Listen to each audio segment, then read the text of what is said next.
good evening, my dear friend. Come, settle closer to the fire.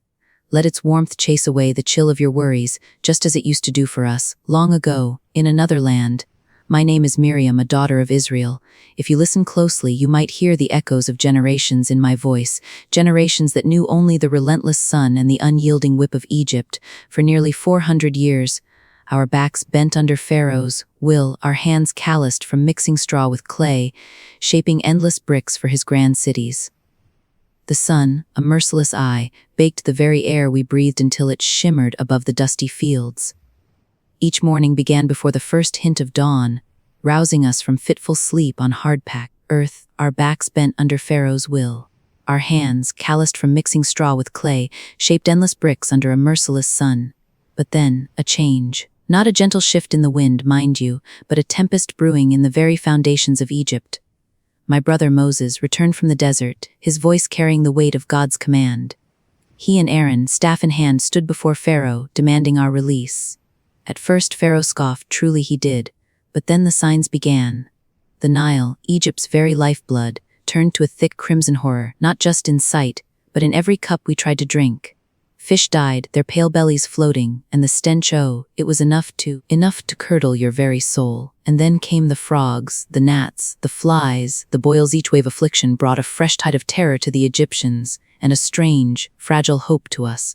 A hope that whispered, perhaps, just perhaps, this time will be different. But Pharaoh, oh, his heart remained a stone harder than in any brick we ever laid. He would promise, then recant, his words as fleeting as the desert wind. Then came the final, most chilling word. My brother Moses, his face etched with a gravity that made our own hearts tremble, gathered the elders, his voice hushed but resonating with the very power of the Almighty. He told us that the Lord had spoken, not enough to curdle your very soul. And then came the frogs, the gnats, the flies, the boils. Each wave of affliction brought a fresh tide of terror to the Egyptians, and a strange, fragile hope to us. A hope that whispered, perhaps, just perhaps, this time will be different. But Pharaoh, oh, his heart remained a stone harder than any brick we ever laid. He would promise, then recant, his words as fleeting as the desert wind. Then came the final, most chilling word. My brother Moses, his face etched with a gravity that made our own hearts tremble, gathered the elders, his voice hushed but resonating with the very power of the Almighty. He told us that the Lord had spoken, not in a whisper, but with the roar of a lion, declaring that this final plague would break Pharaoh's will or break Egypt itself. And so, the night descended upon us, unlike any other I had ever known. A heavy quiet draped itself over our homes, a silence so profound it seemed to absorb all other sounds, even the distant murmur of the great Nile. Inside, our small family gathered around the low table, the air thick with the aroma of roasted lamb and the sharp, clean scent of bitter herbs. Our hands moved quickly, almost furtively, as we ate, each bite of the unleavened bread a dry, hurried testament to our readiness. There was no leisure in this meal, no lingering over stories or laughter.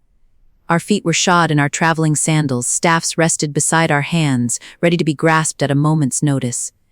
It felt absurd, perhaps, to sit fully clothed for a meal within the confines of our own home, but the command was clear. We were to eat in haste, with our loins girded, like those about to embark on a journey. And indeed, we were.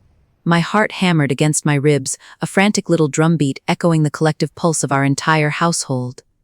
Every rustle of cloth, every soft sigh, seemed magnified in the stillness. The only true sound was the gentle, hungry crackle of the hearth fire, its flames casting dancing shadows upon the blood-smeared doorposts.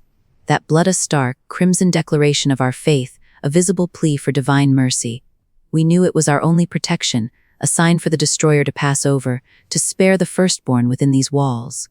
The vulnerability of it was profound, a raw, exposed trust that rested solely on the promise of the Almighty. We were utterly defenseless, save for that mark, and the invisible shield of his word. We waited. Oh, how we waited. Each breath felt measured, each moment stretched into an eternity. The moon climbed slowly, majestically, across the small square of sky visible through our window, its light a pale, watchful eye. We spoke in whispers, if we spoke at all, our prayers forming silent pleas within our hearts. We were a people poised on the precipice of something terrible and something miraculous, suspended between terror and a burgeoning, fragile hope. The air itself seemed to grow heavy, charged with an unseen presence. We knew with an ancient certainty that the Lord was moving through the land of Egypt this night, fulfilling his dreadful promise. He was striking down every firstborn, from the firstborn of Pharaoh, who sat upon his throne in gilded halls, to the firstborn of the humblest captive, languishing in the deepest dungeon. Even the firstborn of the livestock, the beasts who shared their master's fate, were not spared. There would not be a single house in all of Egypt, outside of ours, where death would not enter. My eyes were wide, fixed on the door, then darting to the faces of my own children, their small chests rising and falling in sleep. I felt the powerful, overwhelming urge to gather them close, to shield them with my very body, even though I knew the true shield was the blood of the Lamb. The silence outside our walls was absolute, almost unnerving, a held breath before the storm. But even in that deep quiet, the weight of what was coming pressed in on us all. Then a sound began to rise from the city, faint at first, then growing into a collective wail that pierced the silence of our hallowed night. Then a sound began to rise from the city, faint at first, then growing into a collective wail that pierced the silence of our hallowed night. It began as a solitary shriek, then another, and another, until the very air vibrated with a chorus of anguish that made my blood run cold. It was the sound of mothers, fathers, sisters, brothers, their cries tearing through the stillness, each note a spear to the heart. We knew. Oh, how terribly, sorrowfully, we knew. God's word had come to pass, just as he had promised to Moses, just as and long for all at once. The destroyer had indeed passed through the land, and in every Egyptian home, from the Pharaoh's grand palace to the humblest hovel, the firstborn lay silent. The wailing grew, a tide of grief washing over the city, and then a frantic pounding at our door. It was not the soldiers, not the guards, but a breathless Egyptian servant, his face pale and contorted with fear, his voice raspy. "Moses, Aaron, Pharaoh commands you! Rise up, go out from among my people, both you and the people of Israel, and go, serve the Lord as you have said." His words tumbled out, a desperate plea rather than a command, followed by "take your flocks and your herds as you have said, and be gone." He was shaking, practically pushing us out the door with his urgent gaze. The night was no longer silent. It was a symphony of chaos and relief. From every Israelite home, a flurry of hurried movement began. We had been ready, in a way, standing with our staffs, our sandals on our feet, our cloaks tightened around us. But even our readiness couldn't account for the sheer, bewildering speed with which everything happened. The Egyptians, those who had enslaved us for generations, were now pressing us to leave, practically shoving us out of their homes and villages. "Hurry!" they cried. "We shall all be dead!" they wailed, their voices laced with terror, and in their desperation, a strange thing happened. They pressed gifts into our hands, into our children's hands. Articles of silver, heavy with intricate carvings, glinted in the dim lamplight. Articles of gold, bright and unexpected, were thrust upon us. Rich clothing, woven with patterns we had only seen on their nobles, was draped over our arms. It was as if they hoped that by showering us with their wealth, they might somehow appease their angry God, or perhaps simply hasten our departure. We, the slaves, were suddenly laden with the very treasures we had once only dreamed of. The Lord had indeed given us favor in the sight of the Egyptians, so that they let us have what we asked. And so, we plundered our oppressors, not with swords, but with their own frantic generosity. My little ones clung to my skirts, wide-eyed, as I quickly tied our kneading bowls, still full of unleavened dough, into our cloaks. There had been no time for the yeast to work its magic, no moment to wait for the bread to rise.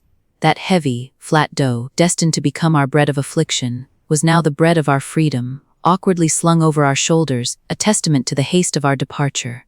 It was almost comical, this flight from bondage, carrying our unbaked future with us. But the laughter that threatened to bubble up was quickly swallowed by the immense relief, the dawning, terrifying realization of what was actually happening. We were truly leaving. The streets, which had been silent and still moments before, now teemed with us. A river of people, flowing out of the brick homes and dusty alleys. 600,000 men on foot, Moses had said, besides women and children.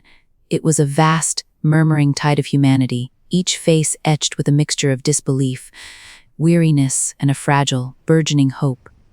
We walked quickly, propelled by the silent understanding that this was our chance, the moment God had promised for so long. Under the pale light of the moon, a vast multitude of us, men, women, and children, began our journey out of Egypt, guided by a pillar of cloud. We didn't take the way of the land of the Philistines, though that was the shorter route Moses had told us, his voice a low rumble, for God said, "Lest perhaps the people change their minds when they see war, and return to Egypt." He was always thinking ahead, our Moses, always weighing the Spirit's whispers against the people's hearts. So, we skirted the edges of the desert, toward the Red Sea, a path that felt both circuitous and sacred. Every sunrise brought the pillar of cloud, a cool, towering sentinel that stretched into the heavens, leading us onward. Every sunset, it transformed into a pillar of fire, casting a warm, dancing glow upon our faces, a comfort in the vast, star-dusted wilderness. We moved a slow, deliberate river of humanity, each step a testament to our newfound, unbelievable freedom. The first few days were exhilarating, in a weary sort of way. The air tasted different, lighter, without the pervasive scent of Egyptian taskmasters and their whips. Children who had only known the confines of brick-making yards now ran, stumbled, and laughed in the open desert, their small cries of delight carried on the wind. Free! Free! The word was a song in our hearts, even as our feet ached and the dust of the desert coated our tongues. We carried our unleavened dough on our shoulders, wrapped in cloths, and the gold and silver of Egypt clinked softly in our pouches. A strange, sweet irony. But then, a shift, a tremor in the air, a whisper that turned into a frantic shout. We had settled near Pi-Hahiroth between Migdol and the sea, before Baal-Zephon, just as the Lord had instructed Moses. The sea stretched out before us, vast and blue and impassable, a shimmering barrier under the desert sun. Behind us, the jagged, unforgiving mountains rose, steep and unyielding. And then, like a nightmare clawing its way back to life, we saw them. A distant haze on the horizon, a rising cloud of dust that could only mean one thing. Pharaoh. He had changed his mind. Again. It was his way, wasn't it? To promise, to relent, then to snatch back his word as if it were a toy. He had hardened his heart, just as the Lord had said he would. And now, he regretted letting us go, seeing us as entangled in the land, the wilderness having shut us in, as if God himself had laid this trap for his destruction. My heart, which had swelled with such fragile hope, now plummeted into a cold, dark well of dread. The dust cloud grew, resolving into the terrifying glint of bronze armor, the rhythmic thud of thousands of hooves, the rumble of chariots. Pharaoh's chosen chariots, 600 of them, and all the chariots of Egypt, with their captains upon every one. They were coming for us. To drag us back, to punish us for daring to dream of freedom. The joyous murmuring of the camp died, replaced by a terrible, rising wail. Panic, raw and visceral, tore through the vast throng of people. "Oh, Moses? What have you done to us?" The cries erupted, a torrent of fear and anger. Men grabbed their wives, mothers clutched their children, their faces contorted with terror. "Was it because there were no graves in Egypt that you have taken us away to die in the wilderness?" The words were spat out, bitter and accusing. "Why have you dealt with us in this way, in bringing us out of Egypt? Is this not the very word we spoke to you in Egypt, saying, 'Let us alone that we may serve the Egyptians'?" It was a familiar song, that one. The song of despair, of short memory, of preferring known bondage to unknown deliverance. For it would have been better for us to serve the Egyptians than to die in the wilderness. They shouted, their voices echoing off the impassable mountains, bouncing back to us like cruel mockery. Fear, like a venomous serpent, had coiled itself around every heart, squeezing out every drop of faith. We were trapped. The sea before us, the mountains on either side, and Pharaoh's relentless army thundering behind. But Moses, our brother Moses, he stood tall, his staff held firm, his eyes fixed not on the roaring chaos around him, but on something beyond, something only he could see. His voice, when it came, cut through the panic like a steady sword. "Do not be afraid," he commanded, his words ringing with an authority that wasn't his own. "Stand firm and see the salvation of the Lord, which he will accomplish for you today. For the Egyptians whom you see today, you will never see again. The Lord will fight for you, and you shall hold your peace." And as he spoke, something shifted, not just in the air, but in the very fabric of our reality. The majestic pillar of cloud, which had guided us faithfully by day, slowly, deliberately, began to move. It drifted, vast and shadowy, from its place at our head, circling back. It settled, thick and impenetrable, between our encampment and the rapidly approaching Egyptian host. A wall of divine mist, a silent, colossal shield. As the pillar of cloud moved to stand between us and the approaching Egyptians, a profound, terrifying calm settled over the murmuring thousands, As the pillar of cloud moved to stand between us and the approaching Egyptians, a profound, terrifying calm settled over the murmuring thousands. We stood there, pressed together, the vast expanse of the Red Sea before us, and the unseen, yet deeply felt, presence of Pharaoh's army behind that divine mist. My brother, Moses, stood firm, his staff clutched in his hand, his gaze fixed on the churning waters. He had told us, "Fear not! Stand firm and see the salvation of the Lord, which he will work for you today. For the Egyptians whom you see today, you shall never see again. The Lord will fight for you, and you shall hold your peace." But how? How could he fight when we were trapped? Then Moses raised his hand, stretching his staff out over the sea. A wind began to blow, not a gentle evening breeze, but a mighty, relentless east wind tearing at our hair and clothes. It was a wind that seemed to come from the very breath of God, sweeping across the vast surface of the water. The sea, which had been a solid, insurmountable wall before us, began to groan. A deep, resonant moan, like a living creature in agony or exertion. Slowly, impossibly, the waters began to recede, not like a gentle tide pulling back from the shore, but as if an invisible hand was tearing the very fabric of the ocean apart.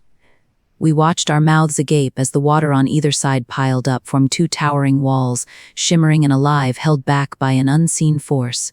The sound was tremendous, a roaring, hissing, rushing symphony of water being defied, a spectacle of power that stole the very breath from our lungs. Imagine, my friend, standing between two mountains of liquid sapphire, their peaks lost in the dim night sky, reflecting the flicker of our distant campfires, and between these walls of water the seabed appeared. Not muddy or marshy as one might expect, but dry ground, firm and ready beneath our feet. A path, wide enough for our multitude, stretched before us, leading into the heart of the sea. It was a sight of such terrifying beauty, such overwhelming power, that all fear of the Egyptians momentarily vanished, replaced by a profound, humbling awe. It was as if the earth itself was holding its breath. "Go," Moses commanded, his voice ringing with divine authority, and we went. Slowly, cautiously at first, then with a growing, trembling faith, we began to descend into the heart of the sea. The ground beneath our feet was hard-packed, surprisingly solid, smelling of salt and ancient depths. The walls of water on either side were immense, taller than any structure Pharaoh had ever forced us to build, yet they stood perfectly still, a miracle of physics and faith. We could see fish trapped within the glassy blue walls, suspended in their watery prisons, observing our passage with wide, unblinking eyes. It took us hours, my friend, hours of walking, our sandals crunching softly on the seabed, the vastness of God's power surrounding us on every side. Little children clutched their mothers' hands, wide-eyed, too young to fully comprehend the miracle, but sensing the grandeur of the moment. We walked, as the Lord had commanded, on dry ground through the midst of the sea. Exodus 14:22. As the last of our people stepped onto the eastern shore, the dark pillar of cloud that had shielded us from the Egyptians began to thin and lift, and there, through the dissipating mist, we saw them. Pharaoh's chariots, his horsemen, his entire army, driven by their pride and their hatred, charging into the very path we had just taken. They rode furiously into the heart of the sea, mocking our God, thinking they could follow where only divine power had opened the way. They were deep in the passage, their chariots churning the seabed, when Moses again stretched out his hand over the sea. The mighty east wind, which had held the waters back, suddenly ceased. A new sound erupted, a deafening roar that shook the very ground beneath our feet. The walls of water, which had stood so firm, began to collapse inward, with a force that defies description. The sea came crashing down upon the Egyptians, upon their chariots, upon their horses and their riders. The waters returned, mighty and relentless, covering them completely. We stood on the other side, trembling and weeping, watching the last of Pharaoh's chariots disappear beneath the crashing waves, and knew, truly knew, that the Lord had saved us. We stood on the other side, trembling and weeping, watching the last of Pharaoh's chariots disappear beneath the crashing waves, and knew, truly knew, that the Lord had saved us. A profound silence descended upon us then, a quiet so deep it seemed to absorb all the lingering terror, all the desperate pleas, all the bitter complaints that had filled the air just moments before. The only sound was the gentle lapping of the Red Sea against its now restored banks, a soft, rhythmic whisper that seemed to say, "It is done. It is truly done." The heavy weight that had settled upon my chest for so many years, that constant ache of dread and despair, suddenly lifted. It simply evaporated, and in its place, a lightness bloomed. A joy so pure and so overwhelming, it threatened to burst from my very being. My breath, which I hadn't realized I'd been holding for decades, finally released in a great, shuddering sigh of relief. My eyes, still damp with tears, scanned the vast expanse of desert stretching before us, then turned back to the sea where our oppressors had met their end. A song not planned, rehearsed, but an ancient sacred melody began to well up from deep within me, an irrepressible tide. I will sing to the Lord. I found myself proclaiming, my voice, though hoarse from fear, now rang with a strength I hadn't known I possessed. For he has triumphed gloriously. The horse and its rider he has thrown into the sea. I lifted my hands, not in supplication, but in a gesture of pure, unadulterated praise. My feet, which had been so weary, so accustomed to the slow shuffle of a slave, suddenly felt a spark, an urge to move, to leap, to dance. I looked to my sisters, to the women who had endured alongside me, their faces etched with the same awe and wonder, the same dawning comprehension of our impossible freedom. Many still stood frozen, staring at the waters, disbelief clinging to them like morning dew. But I saw the flicker of hope in their eyes, the tentative curve of a smile beginning to form on their lips. My own tambourine, which I had clutched through all the chaos, suddenly felt light in my hand, a thing of pure potential. I lifted it high, my arm trembling with exultation. With a joyful shake, the small cymbals jingled, a bright, clear sound cutting through the stunned silence. It was the first note of our freedom, a herald of joy. "Come, my sisters!" I called, my voice ringing with a conviction that swept aside any lingering hesitation. "Sing to the Lord, for he is my strength and my song, and he has become my salvation. This is my God, and I will praise him. My Father's God, and I will exalt him." One by one, they stirred. Some perhaps thought I had gone quite mad, dancing there in the dust, but the spirit was catching like wildfire in dry brush. Soon hands went to hips, then rose in the air. Tambourines appeared pulled from bundles, some dusty, some gleaming. A rhythmic pulse began to build, a gentle shake, a soft clap, then a firmer beat. The dry sand beneath our feet became our stage, the vast desert sky our canopy. I danced, a wild, uninhibited dance of gratitude, my arms sweeping, my feet kicking up dust. The women joined me, a wave of motion, their movements starting tentative, then growing bolder, more confident, more alive. We sang of the Lord who is a warrior, of his right hand that shattered the enemy. We sang of his steadfast love, of his awesome power. We sang until our voices blended, a mighty chorus rising from the very edge of the sea. Our voices, strong and unified, echoed across the vast desert, a testament to the God who had delivered us from the hand of Pharaoh. The exhilaration of the dance, that glorious burst of freedom, slowly softened as the sun began its climb higher over the distant dunes. Our voices, strong and unified, which had echoed across the vast desert, a testament to the God who had delivered us from the hand of Pharaoh, now gently faded into contented murmurs. The dust we'd kicked up settled, a fine, golden layer on the sand, much like the quiet peace that settled over our weary, yet newly lightened, hearts. The first few days of walking were peculiar. Each step felt heavy, yet impossibly light, as if our bodies still remembered the chains, but our spirits soared unburdened above them. We walked, not driven by taskmasters, but guided by the immense, shifting pillar of cloud that faithfully led the way through the daylight hours. It gave us shade from the relentless desert sun, a miraculous, moving canopy that whispered of God's constant care. At night, that same pillar transformed, burning with a gentle fire, warming the cool desert air and casting long, dancing shadows that stretched into the impenetrable darkness. It was a beacon, a visible sign that we were not alone, that we were not abandoned to the vast, daunting emptiness of the wilderness. This God, who had just performed wonders for us, was truly with us, moment by moment. There were moments, I confess, when the old anxieties tried to creep back in. The desert stretched on, seemingly without end, and the familiar routines of slavery, for all their cruelty, had at least offered a predictable misery. Now, everything was new, uncertain. Where would we find water? What would we eat?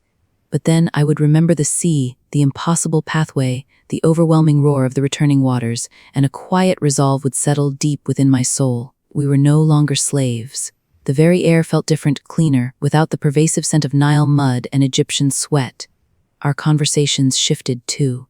No longer whispered complaints of oppression, but hushed discussions of the promised land, of what our children would inherit. We spoke of God's mighty hand, retelling the stories of the plagues and the Passover night over and over, engraving them deeper into the hearts of our young ones and into our own. The memory of the blood on the doorposts, the hurried meal eaten with loins girt and staff in hand, the agonizing wait for the destroyer to pass over these were not just stories anymore. They were the very foundation of our new identity. And the towering walls of water, the dry seabed, the terrifying pursuit of Pharaoh's chariots, and their ultimate destruction, it was all emblazoned on our collective memory, a constant reminder of the Lord our strength and our Redeemer. We were learning, day by day, what it meant to be a free people, to trust in a God who did not merely demand service, but who provided for his own. Each weary step, each sip of water found, each moment under the guiding cloud or fire, was a lesson in faith. Though the desert stretched endlessly before us, we walked with a new purpose, our hearts filled with the unwavering promise of a future shaped by the hand of our deliverer. Our hearts filled with the unwavering promise of a future shaped by the hand of our deliverer. And now, as the night deepens around you, and the world outside softens into shadow and silence, I find myself thinking of that ancient night, the night of Passover.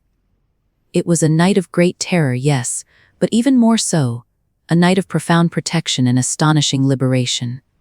A night when the Lord made good on his promise to watch over his own, to guard them from every harm, to lift them from every burden. That same watchful eye, that same delivering hand, is upon you, my friend. Perhaps you carry your own burdens, your own weariness, your own worries that cling to your heart like the dust of Egypt.